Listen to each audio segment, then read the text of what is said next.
नमस्कार डॉक्टर साहब, मुझे 1 महीना हो गया है और मेरे जो टेस्ट है, जो स्मेल है, वो वापस अभी तक नहीं आया है कोविड होने के बाद।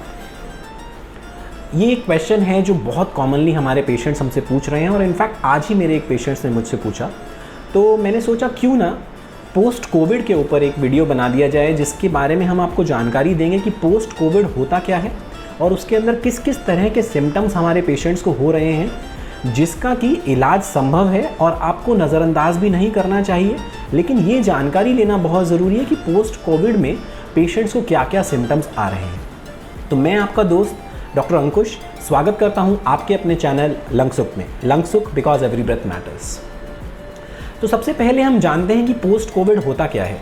बहुत सारे हमारे पेशेंट्स हैं जिनको कि कोविड हो चुका है और कोविड के ठीक होने के बाद, यानी कि कोविड नेगेटिव भी होने के बाद, कोविड से रिकवर होने के बाद भी कुछ तरह के सिम्टम्स उनको महसूस हो रहे हैं जो कि कुछ दिनों से लेकर कुछ महीनों तक परसिस्ट कर रहे हैं। इसको हम कहते हैं पोस्ट कोविड सिंड्रोम, क्योंकि बॉडी के अलग अलग पार्ट्स के अंदर, अलग अलग भाग के अंदर पेशेंट्स को कई तरह के सिम्टम्स महसूस हो रहे हैं। सबसे पहले जानते हैं कि पोस्ट कोविड की ड्यूरेशन क्या है। यूजुअली पोस्ट कोविड की ड्यूरेशन जो हमारे पेशेंट्स में हमें देखने को मिल रही है, फर्स्ट वेव में भी देखने को मिली, इस वेव में भी देखने को मिली, वो है 6 वीक से लेकर के 3 महीने तक। मैं किसी को डराने के लिए ये नहीं कह रहा हूँ, लेकिन ये सिम्टम्स रिकवरेबल है और 6 हफ्ते से लेकर 3 महीने तक लोगों को कुछ कुछ तरह के सिम्टम्स महसूस हो रहे हैं। जैसे कि कौन कौन से सबसे पहले तो मरीज़ों को फटीग यानी कि थकान बहुत महसूस हो रही है, बॉडी में पेन रहना, कमज़ोरी सी महसूस होना, मसल पेन रहना, जॉइंट पेन रहना, ये बहुत ही कॉमन से सिम्टम्स हैं। कुछ मरीज़ हमारे पास आ रहे हैं इसके अलावा छाती में भारीपन लेकर के, चेस्ट हैवीनेस है या फिर चेस्ट में पेन रह रहा है। चेस्ट के किसी पेशेंट को सेंट्रल पेन है, रेट्रोस्टर्नल यानी कि चेस्ट के पीछे में उनको पेन महसूस हो रहा है। कुछ पेशेंट्स को जनरलाइज चेस्ट पेन महसूस हो रहा है, चेस्ट पेन। इसके अलावा कुछ पेशेंट्स लंबे वक्त तक खांसी की समस्या बता रहे हैं, जो कि सूखी खांसी भी हो सकती है और बलगम वाली खांसी भी हो सकती है। या फिर कुछ मरीज़ हैं जिनको सांस फूल रहा है, ऑक्सीजन की कमी लगातार बनी हुई है, जो कि ऑक्सीजन डिपेंडेंट है। इसके अलावा कुछ मरीज़ों को बुखार दोबारा आता है कोविड ठीक होने के बाद, जब वो बुखार से फ्री हो चुके थे, लेकिन अब वापस से उनको बुखार आने लगा है कुछ दिनों फीवर फ्री रहने के बाद। कुछ पेशेंट्स हमारे पास आ रहे हैं जो कि कंप्लेंट कर रहे हैं परसिस्टेंट हेडेक की, यानी कि सर में कुछ पेशेंट्स कंप्लेंट करते हैं कि भारीपन रहता है, कुछ पेशेंट्स कहते हैं कि सर दर्द रहता है, कुछ पेशेंट्स लाइट हेडेडनेस की कंप्लेंट कर रहे हैं कि सर में बहुत ही हल्कापन सा महसूस हो रहा है। इसके अलावा कुछ पेशेंट्स हैं जो कि loss of smell, loss of taste को परसिस्ट हो रहा है उनको, कि काफ़ी हफ्तों तक स्मेल और टेस्ट पूरी तरह से वापस नहीं आया है। कुछ पेशेंट्स आए हैं जिनको कि रैश हो रहा है, स्किन के ऊपर अलग अलग तरह के रैशेज़ निकल के आ रहे हैं या फिर दाने हो रहे हैं। कुछ पेशेंट्स में एब्डोमिनल पेन, पेट में दर्द रहना, भूख ठीक तरीके से ना लगना, या फिर बॉवल हैबिट्स ठीक नहीं है। कभी उनको डायरिया की कंप्लेन होती है, यानी कि दस्त लग जाते हैं, कभी उन्हें कॉन्स्टिपेशन हो रहा है, जिसको हम ऑल्टरनेटिंग बॉवल हैबिट्स कहते हैं। उस तरह की कंप्लेंट्स पेशेंट्स को हो रही है, भूख ठीक से ना लगना। कुछ पेशेंट्स आ रहे हैं जिनको कि बुखार की जो वजह निकल के आ रही है वो है यूरिनरी ट्रैक्ट इन्फेक्शन। कुछ पेशेंट्स में यूरिनरी ट्रैक्ट इन्फेक्शन भी हो रहा है और ख़ास करके हमारी महिलाओं के अंदर, लेडीज़ के अंदर यूरिनरी ट्रैक्ट इन्फेक्शन ज़्यादा कॉमनली हमें फिर से देखने को मिल रहा है इन पेशेंट्स के अंदर। इन सब सिम्टम्स के अलावा कुछ पेशेंट्स हमारे पास आ रहे हैं कि आँखों में दर्द हो रहा है या फिर रेट्रो ऑर्बिटल यानी कि आँखों के पीछे सर में दर्द महसूस हो रहा है, आँखों से पानी ज़्यादा आ रहा है, आँखों में लालीपन ज़्यादा आ रही है। कुछ पेशेंट्स कंप्लेन कर रहे हैं इन सब सिम्टम्स के अलावा साइकोलॉजिकल इश्यूज़, जो कि बहुत ही कॉमनली देखने को मिल रहे हैं कि नींद कम आ रही है, रात को नींद नहीं आ रही, इंसोम्निया पेशेंट्स को हो रहा है, या फिर किसी तरह की घबराहट रहती है, मानसिक तनाव रहता है या बेचैनी है, जिसको कॉमनली एंग्जाइटी या डिप्रेशन के कुछ एपिसोड्स हो रहे हैं। बट सारी चीज़ें रिकवर हो जाती हैं। आपको ये जानना बहुत ही ज़रूरी है कि ये सारे सिम्टम्स जो भी पोस्ट कोविड के अंदर आ रहे हैं ये रिकवरेबल हैं। आप अपने डॉक्टर की सलाह लें और किसी भी पोस्ट कोविड सिम्टम को निगलेक्ट ना करें।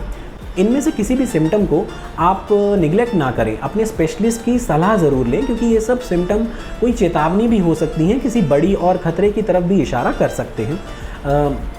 इसके अलावा लोग पूछते हैं पोस्ट कोविड हो क्यों रहा है। इसका बहुत ही साधारण सा जवाब है, कोविड के दौरान हमारी बॉडी के अंदर बहुत ही सिवियर इन्फ्लेमेशन चल रही होती है। इस इन्फ्लेमेशन को टैकल किया जाता है यूजुअली या तो आपकी बॉडी इम्यूनिटी खुद उसे टैकल करती है, या फिर आपके पेशेंट्स को हमें स्टेरॉइड्स देने पड़ते हैं, जिसकी वजह से हम इन्फ्लेमेशन को रोकने की कोशिश कर रहे हैं ताकि वो काफ़ी ऑर्गन्स को डैमेज ना करें।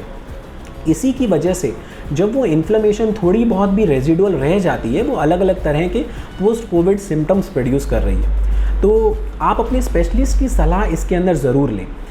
इसके अंदर ये जानना ज़रूरी है कि 6 हफ्ते से 3 महीने का वक्त लगेगा और इसमें से मेजॉरिटी सिम्टम्स आपके ठीक हो जाएंगे, जो कि बहुत ही ज़रूरी है हमारे पेशेंट्स को जानने के लिए।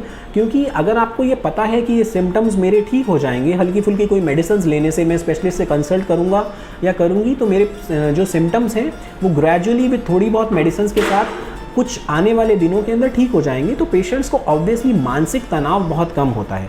अदरवाइज़ पेशेंट्स काफ़ी मानसिक तनाव में भी रहते हैं। सबसे जो बर्निंग क्वेश्चन, सबसे ज़्यादा जो चिंताजनक सवाल उनके पास रहता है, मेरे पास जो पेशेंट्स आते हैं, क्या हम कभी भी नॉर्मल लाइफ में वापस से कस्टम हो पाएंगे? बिल्कुल हो पाएंगे, क्योंकि ये सिम्टम्स कुछ ही दिनों के अंदर, हफ्तों के अंदर जाने वाले हैं।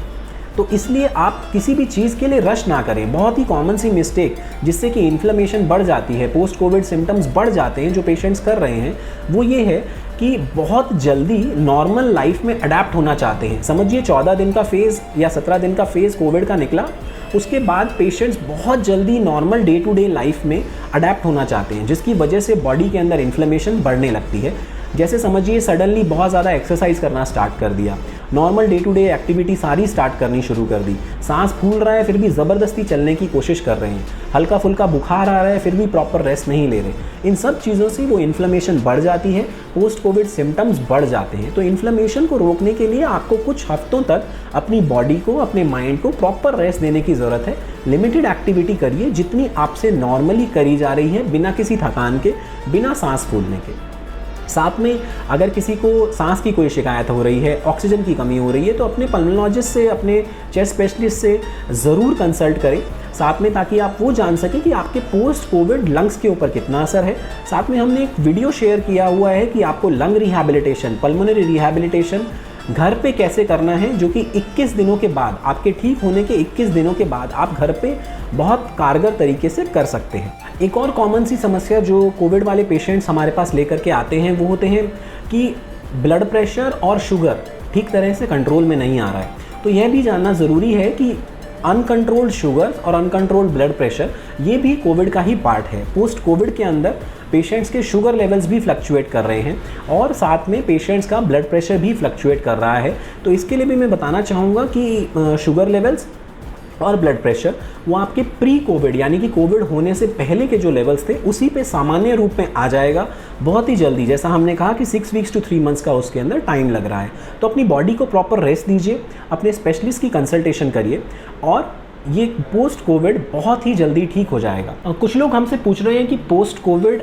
कितने लोगों को हो रहा है, कितनी परसेंटेज पॉपुलेशन को हो रहा है जिसको भी कोविड हुआ था। तो हमारे क्लिनिकल एक्सपीरियंस में जितने भी पेशेंट हमने पास्ट फर्स्ट वेव में भी देखे, सेकेंड वेव में भी देखे, पोस्ट कोविड सिंड्रोम जो है ये अप्रॉक्सीमेटली, इसका कोई फिक्स डेटा नहीं है, बट फिर भी मैं मेरे क्लिनिकल एक्सपीरियंस से बता रहा हूँ कि अप्रॉक्सीमेटली अप टू 60 to 70% यानी कि 10 में से 6 से 7 मरीजों को पोस्ट कोविड इफेक्ट कर रहा है, जिसको कि हम लॉन्ग कोविड भी कह सकते हैं।